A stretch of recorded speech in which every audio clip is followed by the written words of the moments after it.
Comprehensive Guide to Scoliosis. The video is created by Dr. Abhinav Gupta and team. In this video we have covered everything about the topic from initiation to the end.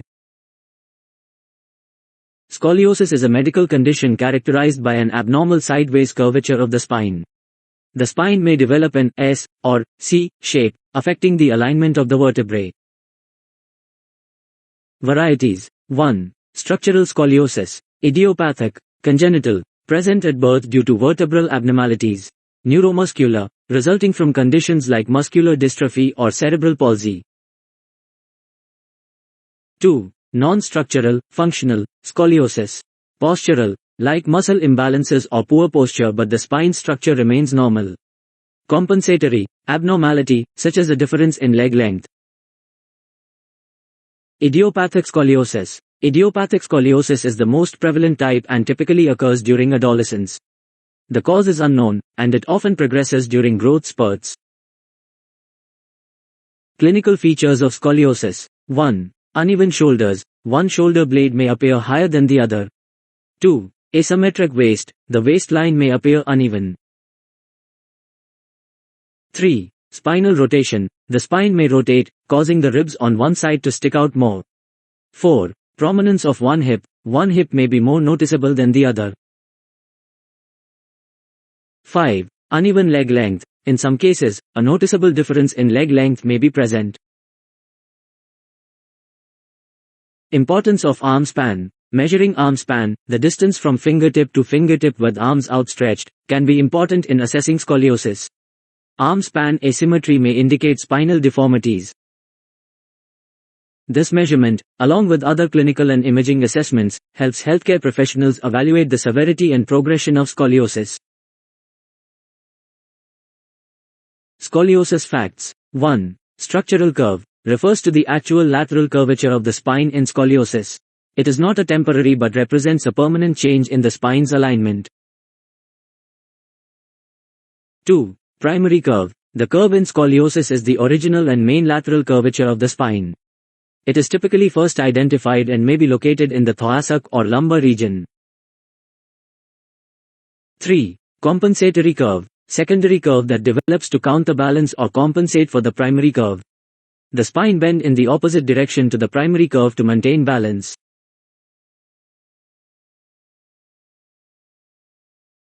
4. Major curve. It is the larger and more significant of the two curves in a double curve scoliosis. In cases where there are two curves, major curve is the one with the greater degree of curvature.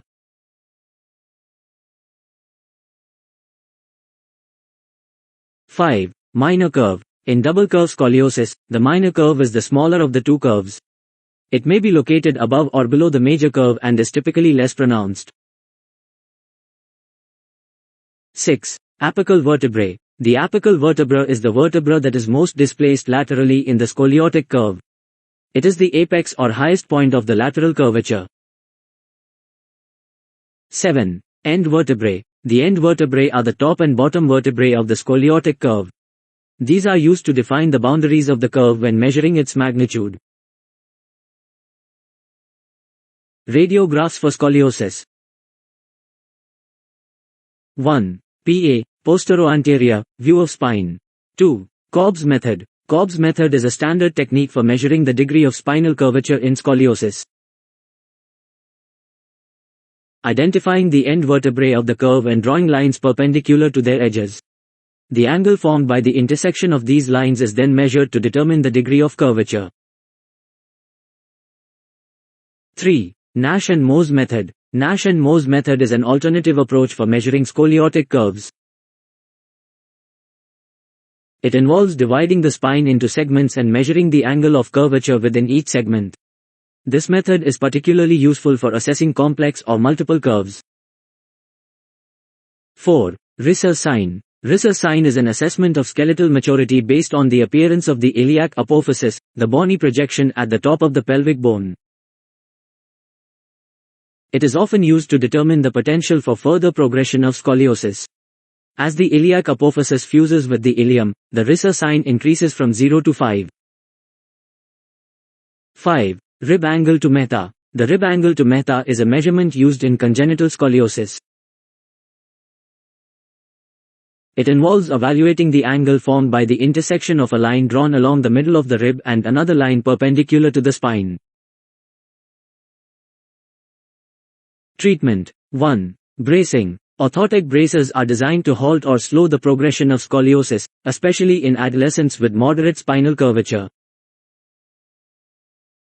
2. Observation. In some cases, especially with mild scoliosis or in adults with stable curves, regular observation without active intervention may be recommended.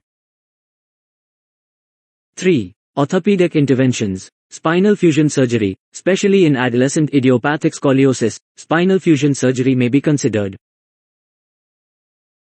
Growing rods. In children with significant curvature and growth remaining, growing rods may be implanted to allow for continued spinal growth while controlling the progression of scoliosis. Physiotherapy management for scoliosis. 1. Assessment. Conduct a thorough assessment, including the degree and type of scoliosis, postural analysis, and range of motion evaluation.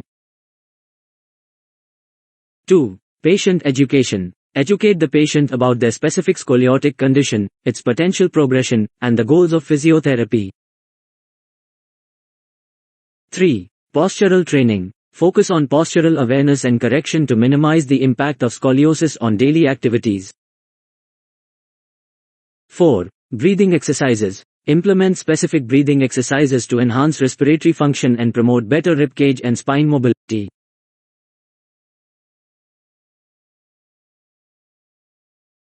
5. Muscle strengthening. Develop a tailored exercise program to strengthen the muscles around the spine, emphasizing the importance of the core muscles in providing support. 6. Stretching exercises. Incorporate stretching exercises to improve flexibility and reduce muscle tightness, especially in areas of the spine affected by the curvature. 7. Schroth method. Utilize the Schroth method, a specialized physiotherapeutic approach for scoliosis, which involves three-dimensional exercises customized to the individual's curve pattern. 8. Feldenkrais method. Explore the Feldenkrais method, a movement therapy approach that aims to improve body awareness and movement patterns, potentially benefiting individuals with scoliosis. 9. Bracing support. Collaborate with orthopedic specialists to coordinate the use of braces, if prescribed, and provide guidance on brace management. 10. Functional training. Integrate functional exercises that mimic daily activities to enhance the patient's ability to adapt to their scoliotic condition. 11. Neuromuscular re-education. Focus on neuromuscular re-education to optimize muscle control and coordination around the spine. 12. Pain management. Employ pain management techniques, such as heat or cold therapy, as needed to alleviate discomfort associated with scoliosis. 13. Progress monitoring. Regularly assess the patient's progress, adjusting the physiotherapy program as needed based on changes in the degree of curvature and functional abilities. 14. Home exercise program. Provide a comprehensive home exercise program to encourage ongoing self-management and adherence to the prescribed exercises. 15. Psychological support. Offer psychological support and counseling, addressing any emotional or psychological challenges associated with scoliosis. Posture correction for scoliosis. Active methods. 1. Muscle strengthening exercises. 2. Postural awareness training. 3. Functional movement training. Passive methods. 1. Orthotic bracing. Utilize bracers designed to provide external support and limit the progression of scoliosis. 2. Casting. In some cases, especially with infantile or juvenile scoliosis, casting may be used to guide the spine into a corrected position as the child grows. 3. Orthopedic supports. Use cushions, pillows, or specialized seating to support proper alignment and reduce discomfort associated with sitting. Non-skeletal traction. 1. Soft tissue mobilization. Incorporate manual therapy techniques, such as massage and soft tissue mobilization, to address muscle tightness and improve flexibility. 2. Stretching exercises. Include stretching exercises to elongate tight muscles and promote better flexibility. Skeletal traction. 1. Bracing support. 2. Surgery. Advanced cases. Surgical interventions involve spinal fusion, where the vertebrae are fused together to correct the curvature. Corsets for scoliosis. Boston brace, a custom-molded, underarm brace often used for thoracic or thoracolumbar curves. Milwaukee brace, a full torso brace that extends from the pelvis to the neck, primarily used for curves in the thoracic spine.